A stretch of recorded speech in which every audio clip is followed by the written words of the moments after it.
Hello, congratulations, you made it here to my channel. Thanks very much for joining. Please remember to hit like upon entry. I'll be happy to help you with this video. Today we're going to be talking about GLP-1s in relation to the carnivore diet, the pros, the cons, what the actual science does say, all in a succinct, concise fashion. And I suggest people look below in the description section for references for anything I talk about in this video, just to validate, just to make sure that I'm not talking at my absolute burp. That's my beep. I'm not editing this.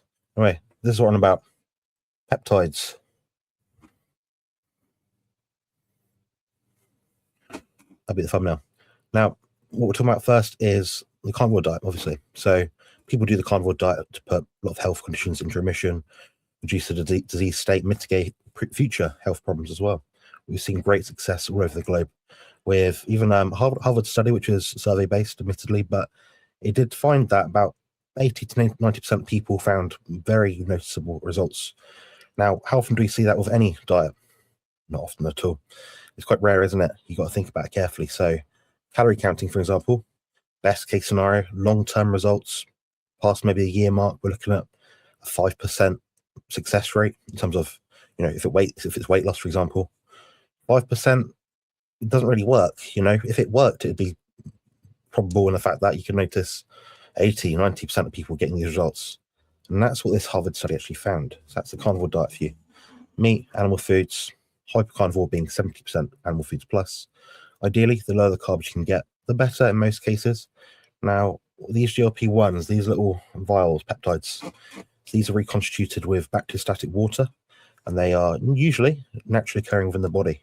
Now, these GLP-1s kind of mimic that signal.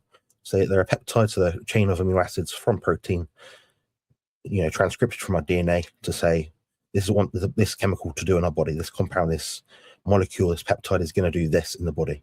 So in this instance, it's going to be reducing the appetite, signaling YY peptide, reducing ghrelin, increasing leptin, and also reducing a lot of negative health markers that we might find. So there's the two that we can talk about today, the carnivore diet and contrast with GLP-1s. Now, a bit about the GLP-1s. There's GLP-1, which is semaglutide, which is also called, I believe, Ozempic. That's been out for, I don't know, quite a long time. I mean, I was actually studying these in school, believe it or not, when I was about 14, 13 years old. And that was quite an efficacious thing back then. I mean, looking at the research just from the original level 1 peptide, you might say. Now, the next one is, it's not called GLP-2, fun enough.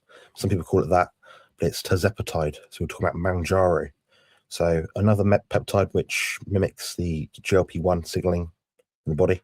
The other thing is it activates also GIP. So we're looking at two separate, distinct chemicals, hormones, neurotransmitter elements in the body, basically. Now, the more you have, the better it is, it seems. However, they do have different side effects. So you'd have to match the side effects based on what you can tolerate and what actually gives you the results. So you want to use the best bang for your buck. So the lowest possible dose to get the best result. Now, the third one is currently in stage 3 clinical trials, I believe. It's called retatrutide. I've used all of these guys. I've had first-hand practical experience with it. And I'm not using it for appetite suppression, really. I am somewhat, but not really, because a carnivore diet with 430 grams of protein is by default satiating. But what I'm using it for is to reduce inflammation, improve mood, reduce addictive behaviors, things like that. And I'm not talking about heroin guys or anything like that. I'm talking about, vaping, too much chewing gum, too much Pepsi Max. Oh, just reminded me, I need a drink. Go with me.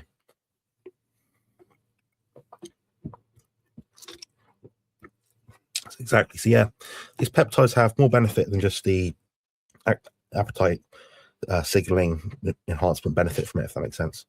I'm quite kicking my word there. These things, these peptides. Now, you can't use all these willy-nilly. You can get them from research peptide companies, research chemical companies. Send me an email if you want to know about that. I don't promote or advocate the purchasing or any illegal activity related to these things at all. Please consult your medical healthcare professional prior to doing any health intervention which is significant, especially like this. And do not listen to people like me on the interwebs, which are actual human nutritionists with a degree in human nutrition. Always approach your doctor for anything related to nutrition. We have done a whole 8 hours module on nutrition. They'll be able to give you the best advice possible.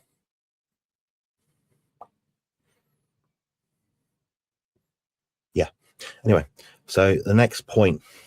Now, these two, the pros and the cons. Pros, the carnivore diet. What you're getting here is great satiety, nutrient density, removing anti-nutrients from the body, detoxification, elimination diet. You're looking at performance enhancement benefits, perhaps libido benefits if you're a bloke. You like to have a rock hard, solid aubergine. Aubergine. It's like a cucumber, isn't it? Are they purple or green? Remind me down below in the comments, please. Anyway, so the next point, another pro, I guess, is that it improves pretty much every health marker you could probably imagine. There's no hard science to suggest this, but if we look at ketogenic diets, we tend to find ketogenic diets tend to help people in more mechanistic, more reductionist, I guess, rodent studies. We certainly see an improvement in a lot of health outcomes in terms of long-term longevity and also the health span of rodents. So we could probably extrapolate from that slightly, but there we go. Anecdotes online are absurd. There's thousands probably, if not tens of thousands, mine included. So definitely check those out there online. Cons of the carnivore diet can be a bit socially awkward. It can be quite tricky sometimes to sort of get your head around, I'm going to eat this meal my family aren't. So the more people around you that are on it will see a benefit in it or perhaps do something like you, the easier it will be. Another thing to point out is can be a bit expensive. Now, for an average person, it's probably cheaper. When you're eating a lot of food like me, you have a high nutrient requirement, high systematic load, I guess. Yeah, you're going to need more food, so it costs more money by default. So that's one direct downside. So you can load up on a load of rice and carbs on a standard diet, but it's not me, not for my goals, not for my health outcomes, not for my performance benefits either. Now, another con of the carnivore diet is, right down below. I'll give you 5 seconds to write down below. What do you think it is? Well, the third con is people around you won't stop bloody going on at you about how crap your diet is. Meanwhile, they're sat there hungry all the time, not satiated, not full, not living their best life.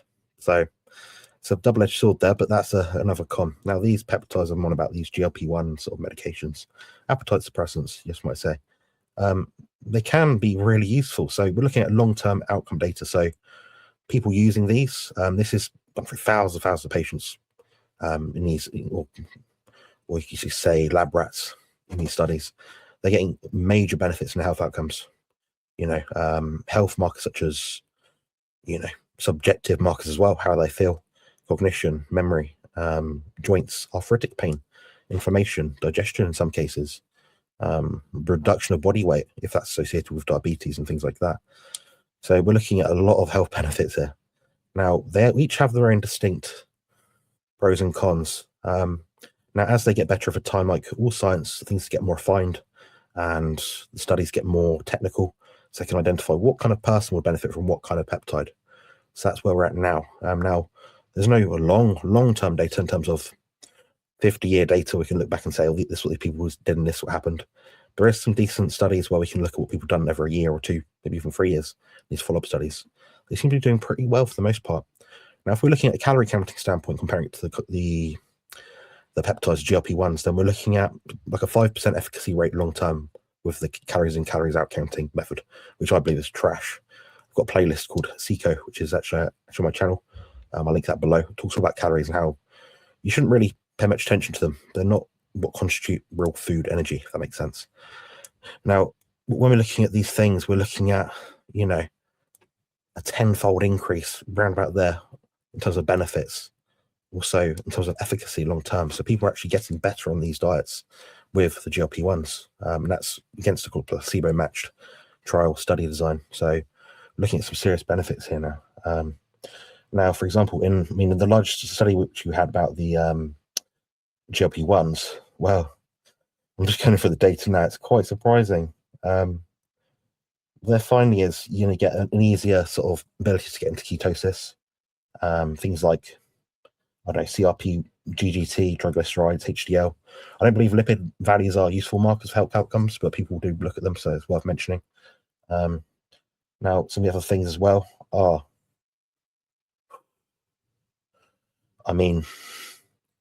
I'm just going through this list of references and studies I put together, and there's almost too many.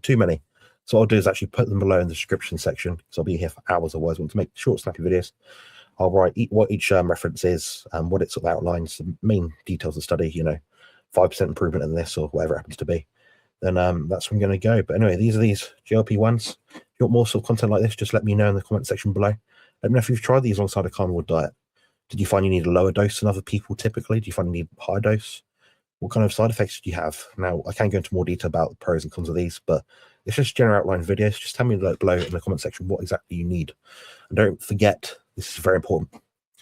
If you want a free 90-minute full carnivore diet documentary on my channel, which I created, you can access that by subscribing now. And in the membership section, you can also access many videos I have, including a full audiobook, which is titled Beef Up Carnivore Bible. It talks about all things bodybuilding related, carnivore diet related, how to start, where you need to go, how we should train, what you should think about, all sorts of interesting things which you might not even considered before. So definitely check that out. But anyway, thanks very much for watching, and I'll see you guys next time. Take care. Build muscle and lose fat on the carnivore diet.